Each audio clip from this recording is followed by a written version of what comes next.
Hi, this is my review of the Dungeon Master's Guide for Dungeons & Dragons 3.0. I think this book was a pretty good improvement over the other Dungeon Master Guide, which was the Advanced Dungeons & Dragons 2nd Edition Dungeon Master's Guide, because that other book, which I plan to review sometime in the future, really didn't help you get into the game or run a proper session of Dungeons and Dragons.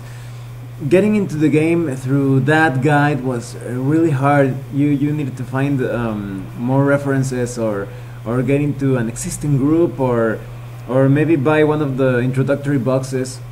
However, this book really wants to make sure you understand how to run a session and how to play a game in a really smooth way. At least as smooth as you can with the D20 system. Well, let's talk about the physical quality of the book. It's a very sturdy book, like the other two core books. It has good quality paper, and it has a lot of good illustrations as well. Let me show you a few of them.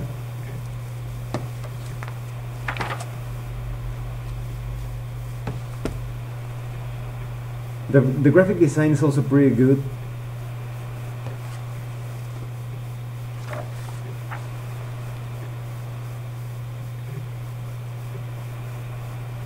The organization is pretty good as well. Everything is very well explained for the most part. It's very clear, and everything seems to be in order.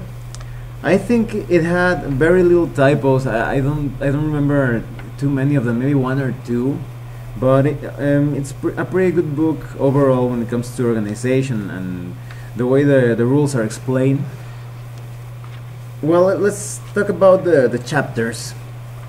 The first chapter, I really loved that chapter when I first got the book, because it had a lot of small details and explanations on how to be a better dungeon master.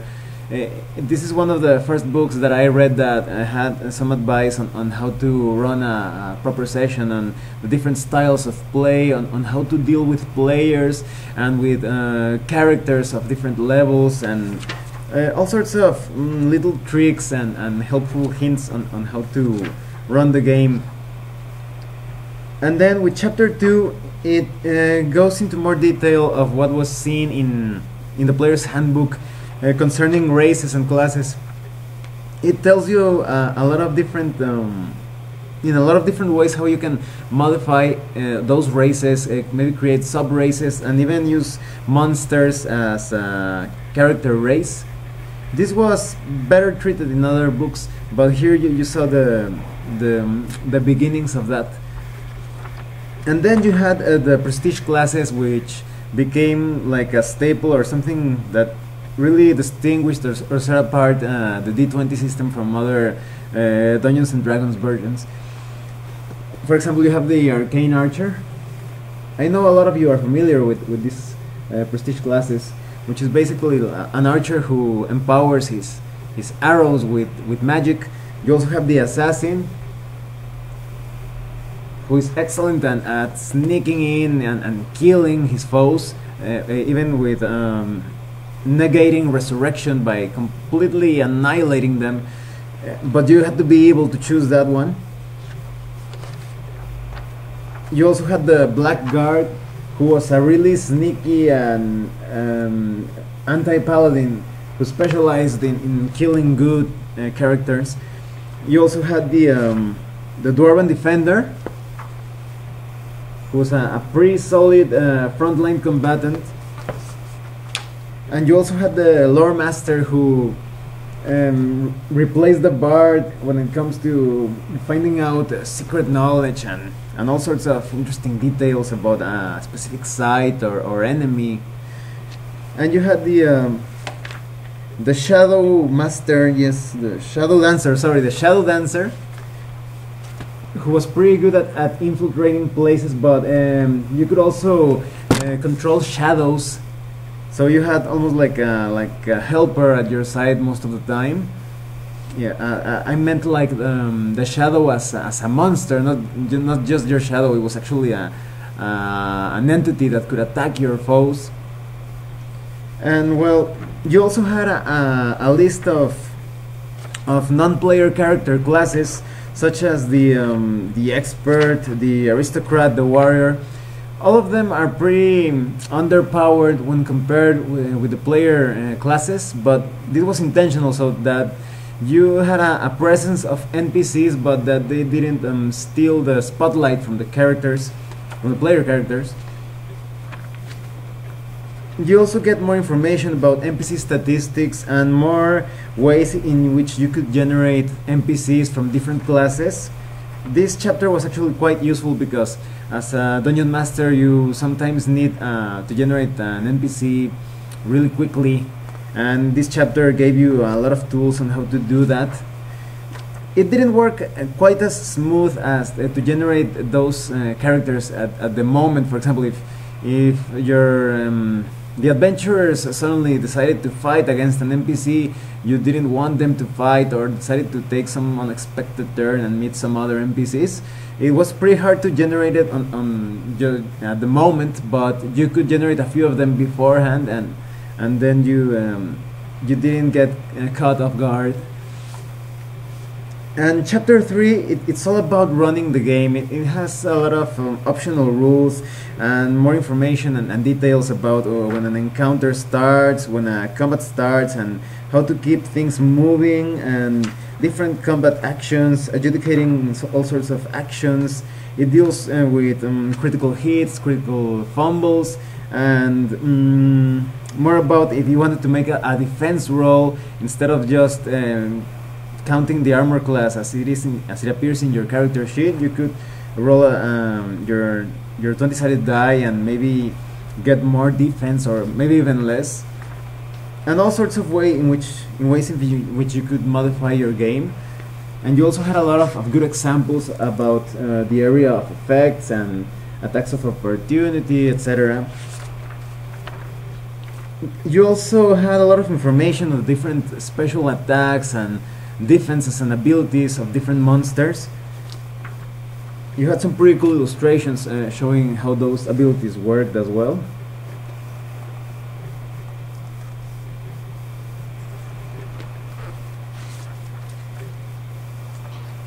It was a pretty useful chapter because you had almost everything about running the game right there, at least when it comes to encounters. And then in chapter 4, it's all about adventures, and this is a cool illustration right here.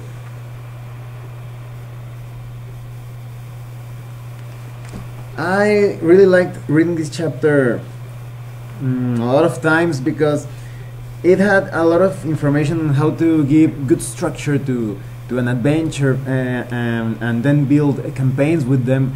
They started explaining what a site-based adventure was all about, or maybe an event-based adventure, which was more like in the storytelling vein of things. And you got a lot of useful tables detailing how to build a dungeon, and this was something that would have been really useful in the other Dungeon Master guide. You had all sorts of information on the types of walls and doors that you could find in a dungeon, and really interesting details that suddenly became important according to the actions of the players. Maybe a player wanted to just keep hitting a wall or a door, and you had the information of the thickness of that wall or door and what happened when the player destroyed it. You also had a lot of dungeon furnishings and ways in which you could just give flavor to an otherwise empty room.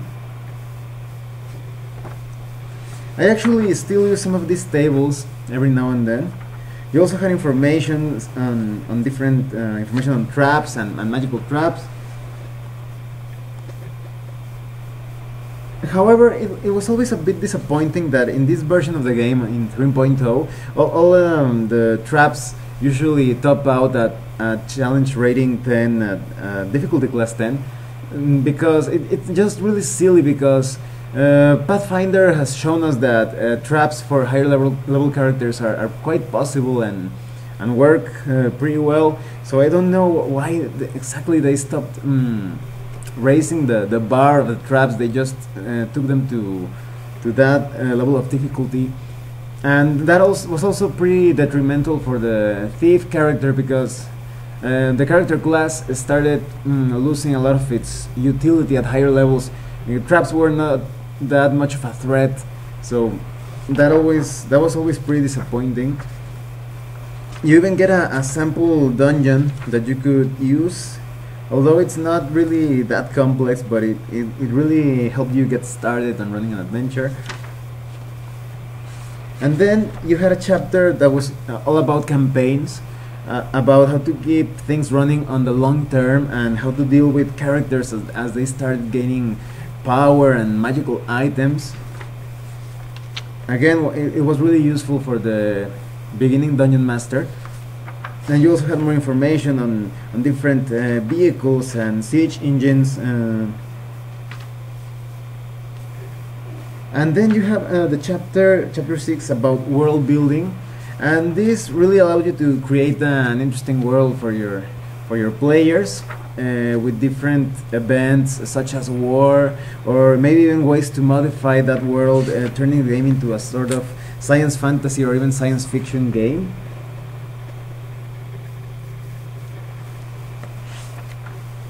And then chapter 7 is all about rewards, about how much experience and how much treasure and magical items you should give with each encounter and in each adventure and in the overall campaign. And chapter 8 is a pretty cool chapter because it's all about magic items. And you get all sorts of weapons and all sorts of different shields, armor, potions, scrolls. And some of these items are actually pretty Dungeons and Dragons exclusive. I haven't seen them in other books. Some of them are familiar, are pretty famous. I remember seeing a wondrous artifact or wondrous item in several retro clones and versions of Dungeons and Dragons. Let's see if I can find it around here. Oh, here it is. The apparatus of Qualish. I've seen this lobster-like submarine in many different retro clones and versions of D&D. And there are also some pretty iconic artifacts. So for example, we have the Book of Vile Darkness, which is pretty famous. Let me see if I can find the illustration for it. Oh, here it is.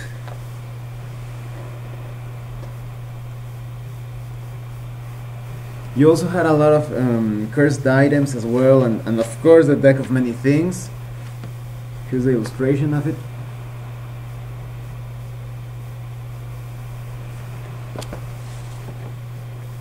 And the hand and eye of Vecna, pretty famous as well, and a tribute to Jack Vance.